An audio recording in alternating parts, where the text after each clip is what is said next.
In the heart of Uyo, a bustling city in southern Nigeria, lived a woman named Adaora. Adaora was known for her beauty and grace, and her marriage to Chibuzo, a successful trader, was the envy of many. They had a love that was deep and pure, but their happiness was not meant to last. One fateful night, as the harmattan winds swept through the city, Chibuzo returned home late, clutching his side and wincing in pain. His face was ashen, and his breathing labored. Adaora rushed to his side, her heart pounding with fear. "Chibuzo, what happened?" she cried, her voice trembling.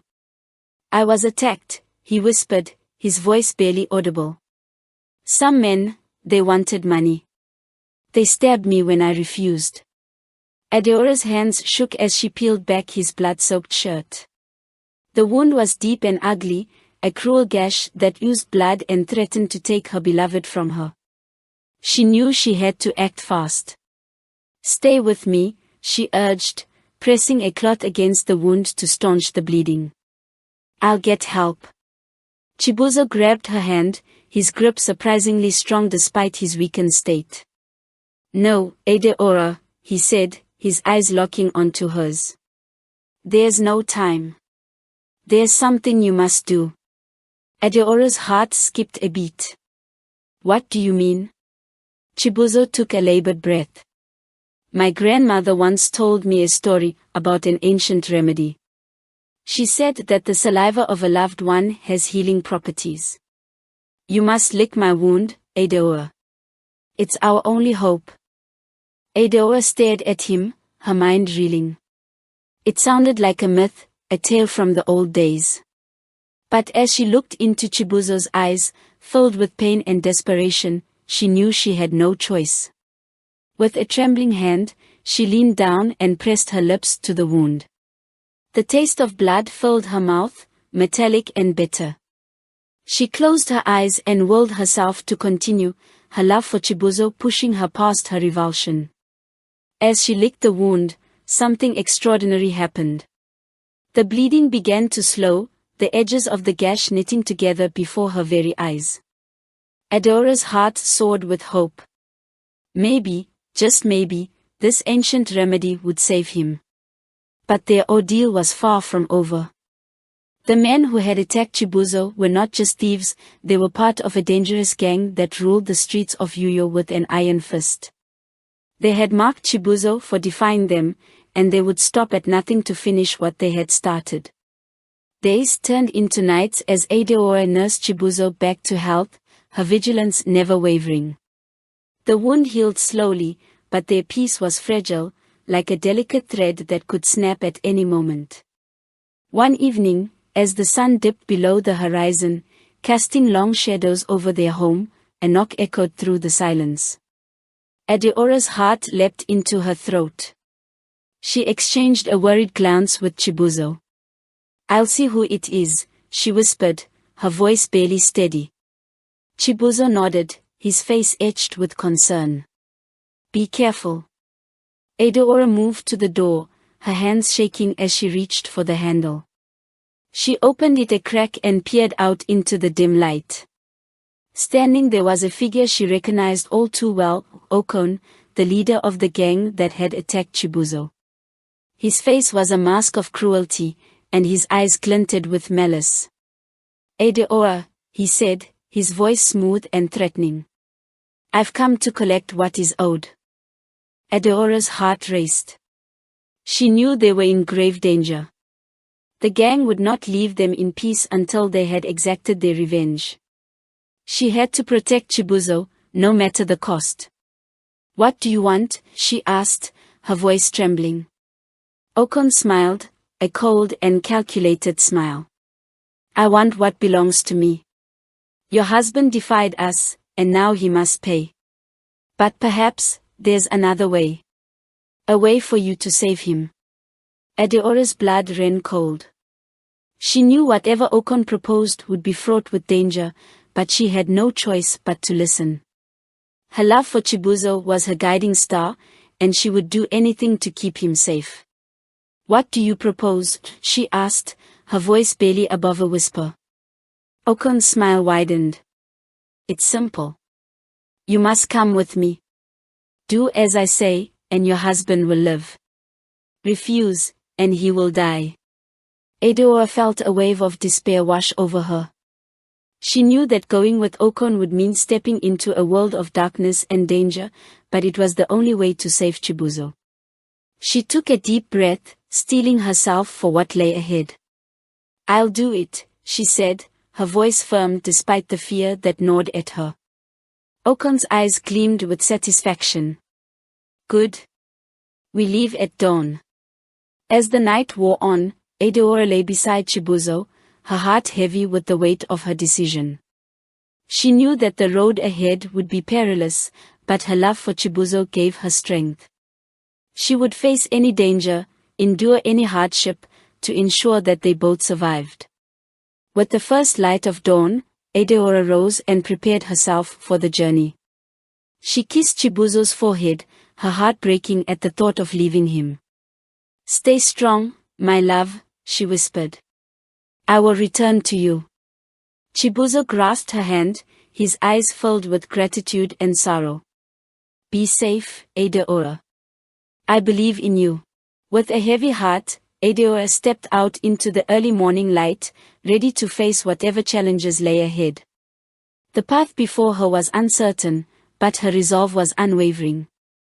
She would do whatever it took to keep her husband alive, even if it meant venturing into the very heart of darkness.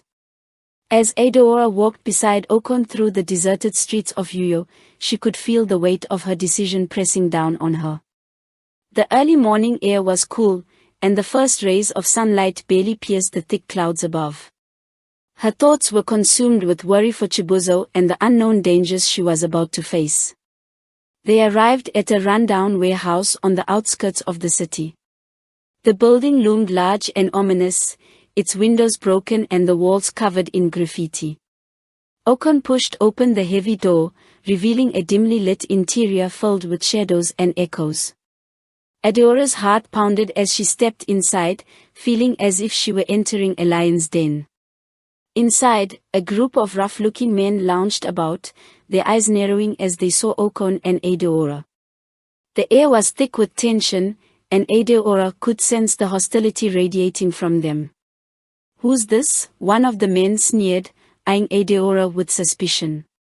This is Adaora, Okon replied smoothly.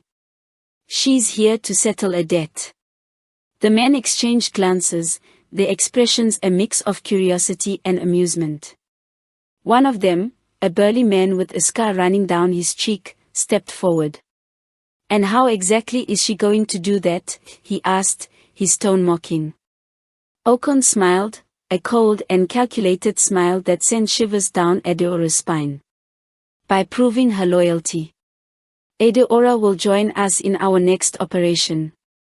If she succeeds, her husband lives. If she fails, well, you know the rest. Adaora's heart sank. She had hoped that her ordeal would be less dangerous, but now it was clear that she was expected to participate in one of their criminal activities. She knew she had no choice but to comply if she wanted to save Chibuzo. The men continued to scrutinize her, their eyes filled with skepticism. Adaora straightened her shoulders, trying to project confidence despite the fear that gnawed at her insides. When do we leave? She asked, her voice steady. Okon seemed pleased with her resolve. Soon, he replied. For now, you'll stay here and rest. We'll call for you when it's time. Adaora was led to a small room at the back of the warehouse, its only furniture a rickety bed and a battered chair. She sat down, her mind racing. She needed a plan, a way to survive this ordeal and return to Chibuzo. But for now, all she could do was wait. As the hours dragged on, Adaora's thoughts turned to her husband. She prayed that he was safe, that he was healing. She couldn't bear the thought of losing him, not after everything they had been through. Finally, as dusk fell, Okon returned. His face was serious, and Adaora knew that the time had come. Follow me, he said, his tone leaving no room for argument. Adaora rose from the bed and followed him through the warehouse. The other men were gathered in a circle, discussing their plan in hushed tones. Okon led Adaora to the center of the group. "Listen carefully," he began. "Tonight, we hit a jewelry store in the city center. Adaora, your job is simple: keep watch and signal us if you see any trouble. Do this, and your husband will live." Adaora nodded, her heart pounding. She knew that the task was fraught with danger, but she had no choice. She had to protect Chibuzo, no matter the cost. As the group prepared to leave, Adaora steeled herself for what lay ahead. She would do whatever it took to ensure that she and Chibuzo survived this nightmare. Her love for him gave her strength, and she clung to that love as she faced the unknown. The city streets were eerily quiet as they made their way to the jewelry store. Adaora's senses were on high alert, every shadow and sound magnified in her heightened state of fear. She positioned herself outside the store, her eyes scanning the surroundings for any sign of trouble. Inside, the men worked quickly, their movements efficient and practiced. Adaora could hear the sound of glass breaking, the dull thud of objects being tossed into bags. She kept her focus on the street, ready to signal at the first hint of danger. Minutes felt like hours as she stood there, her nerves stretched to the breaking point. Just when she thought she couldn't take the tension any longer, she saw a figure moving in the shadows. Her heart skipped a beat as she realized it was a police officer, his eyes scanning the area with suspicion. Adaora's mind raced. She needed to act fast. She took a deep breath and signaled to the men inside, hoping they would see her warning in time. The officer's gaze lingered on her for a moment before he moved on, apparently satisfied that nothing was amiss. Adaora exhaled in relief, her body trembling with the aftermath of fear. Moments later, the men emerged from the store, their bags heavy with stolen goods. Okon nodded at Adaora, a look of approval in his eyes. "Good job," he said. "Let's get out of here." As they made their way back to the warehouse, Adaora's thoughts were consumed with relief and exhaustion. She had done what was asked of her, but she knew that her ordeal was far from over. She had entered a world of darkness and danger, and there was no telling what lay ahead. Back at the warehouse, Okon addressed the group. "Tonight was a success, thanks to Adaora. But this is only the beginning. We have more work to do, and she will continue to prove her loyalty." Adaora's heart sank. She had hoped that this would be the end of her involvement with the gang, but it was clear that they had other plans for her. She would have to find a way to navigate this treacherous path and keep Chibuzo safe. As she lay in the small room that night, her mind raced with thoughts and fears. She knew that she couldn't let her guard down for a moment. She had to stay strong, for herself and for Chibuzo. Their lives depended on it. The next few days were a blur of anxiety and sleepless nights for Adaora. Each new task Okon assigned her was more dangerous than the last. Her heart ached with worry for Chibuzo, but she pressed on, fueled by her love and determination to protect him. One evening, Okon called her into the main room of the warehouse. The men were gathered around a table, their expressions serious. "We have one final job," Okon announced. "It's risky, but the payoff will set us up for life. Adaora, this is your chance to prove your ultimate loyalty." Adaora's stomach churned with dread. She didn't know how much more she could take, but she nodded, steeling herself for whatever lay ahead. "The target is a wealthy businessman, Chief Ebuka," Okon explained. "He's known to carry large sums of money. We'll intercept him on his way home tonight." As they set out, Adaora's mind raced. She knew this was her last chance to find a way out. She couldn't continue living under the gang's control. She had to find a way to escape and get back to Chibuzo. The ambush was set up on a lonely stretch of road leading to Chief Ebuka's mansion. Adaora was positioned at the edge of the road, her task to signal the gang when the chief's car approached. Her heart pounded in her chest as she watched the road, her thoughts a chaotic whirl of fear and determination. As the headlights of Chief Ebuka's car appeared in the distance, Adaora felt a surge of desperation. She couldn't go through with this. She had to find another way. Just as she was about to signal the gang, an idea struck her. She ran out into the middle of the road, waving her arms frantically. The car screeched to a halt, and Chief Ebuka's driver rolled down the window, his face a mask of confusion.